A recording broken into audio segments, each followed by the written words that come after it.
Hi, my name's Charlie Mole. I'm a film composer. I've been doing that for 30 years. And before that, I was a saxophone player.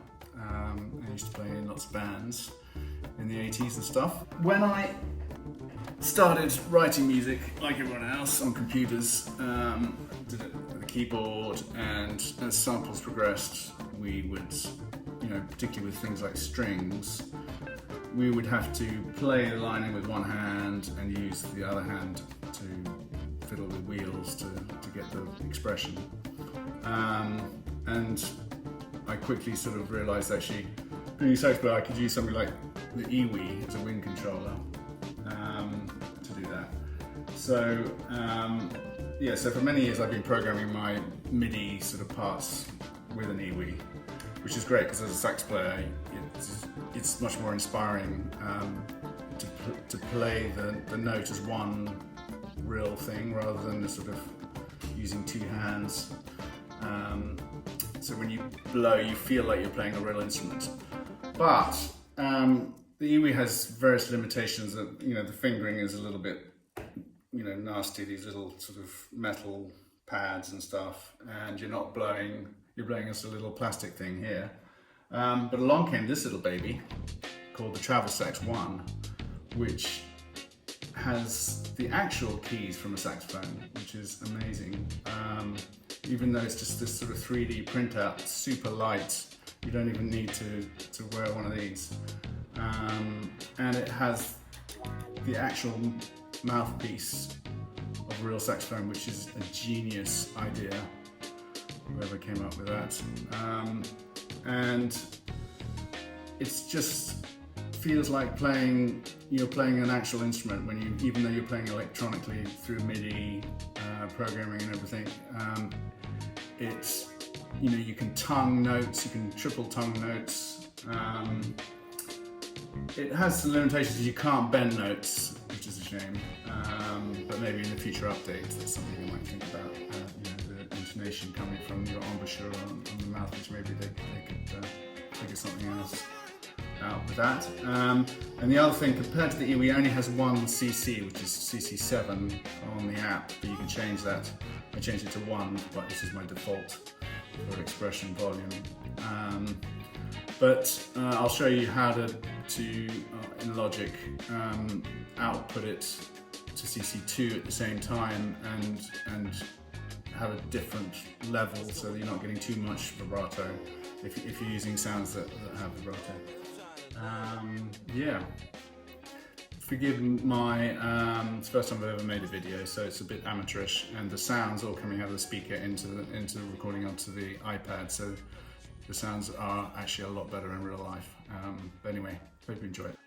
So I often use, especially for trumpet parts and for this sort of thing, samples by a company called Sample Modeling or Audio Modeling, which aren't real samples, but some of them are sort of half real samples, and it's sort of electronic wizardry which creates the sound. And you can't just use this out of the box and hope it's going to sound amazing. You have to do a few tweaks, which I'll explain, but I'll give you a quick demo of what it can do.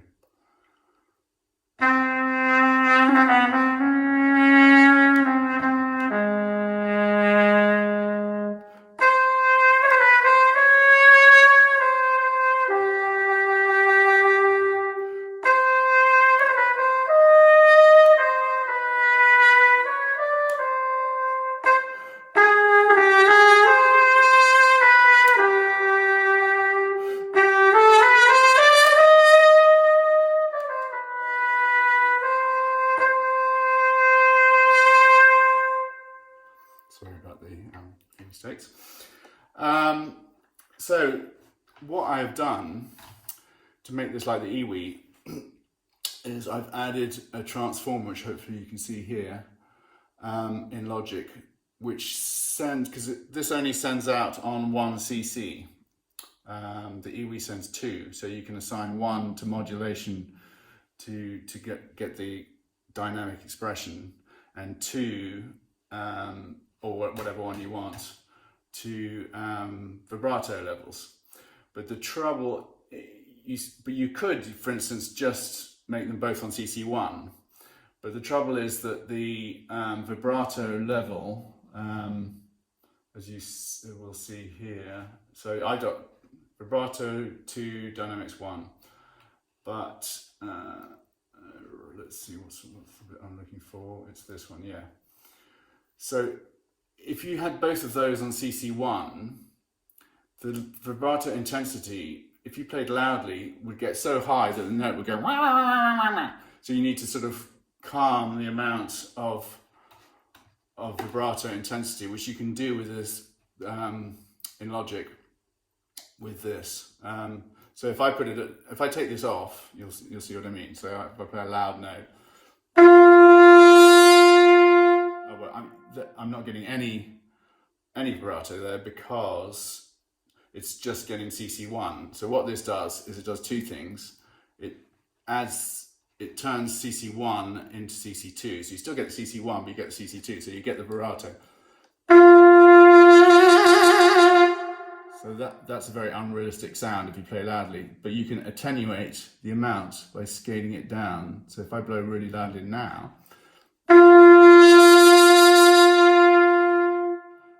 you get that effect, which is what you want.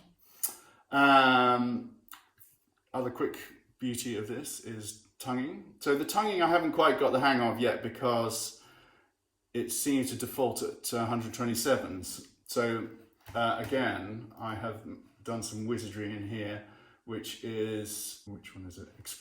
Velocity mapping. So if I take this off, every note is going to start at 127. The velocity is 127, which is.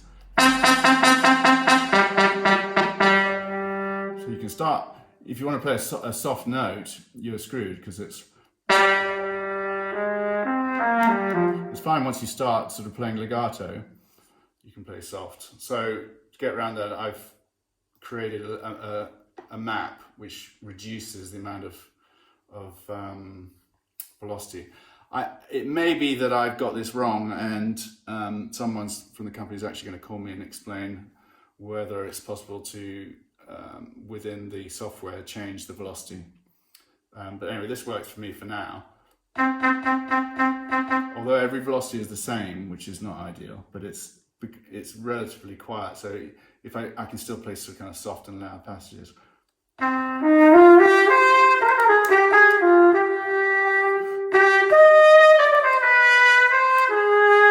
Anyway, I'm going to try and demonstrate the tonguing thing and the fact that you can do double tonguing.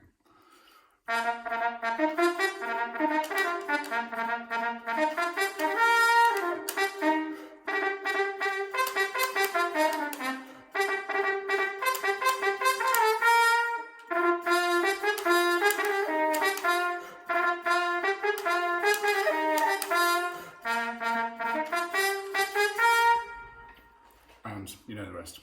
Cool. I will now show you how I use it live. Because when I play live with my band, I play the keyboard with one hand and I play this with the other hand. So it's a bit limited because you've only got a certain amount of notes, but it's quite effective for being a one-man brass horn section. So here we go. Hang on.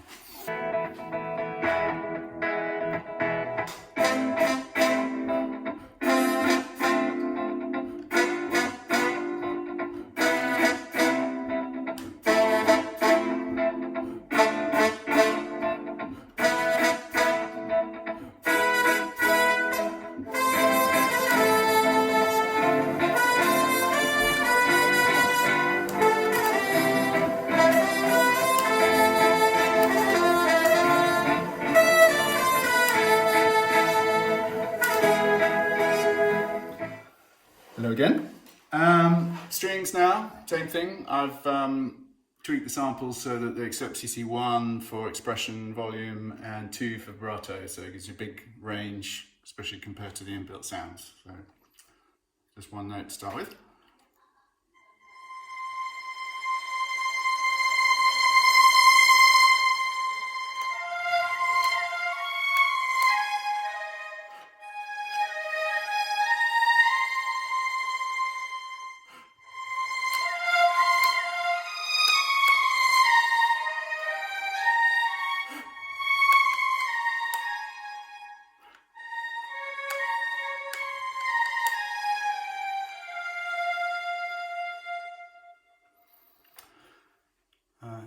I shall now attempt to play the string line from I Will Survive live in Sweet Logic.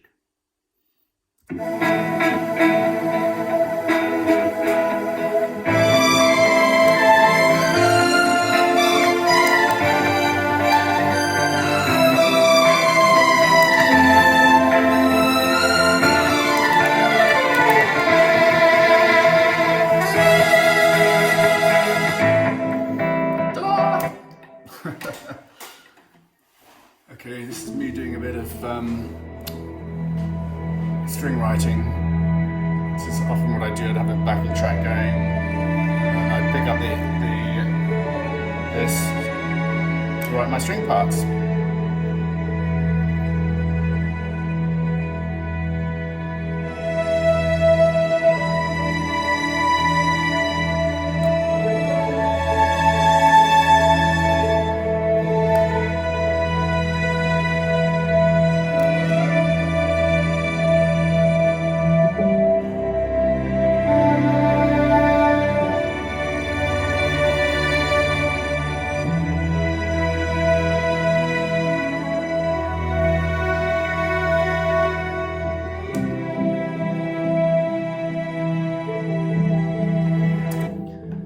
Okay, last but not least, the saxophone, the Travel Sax in fact. This is Travel Sax 1, which is amazing. I will be going straight to Travel Sax 2, which apparently is even better. So congratulations to all at Odyssey. Here goes a bit of cheesy 80s saxophone.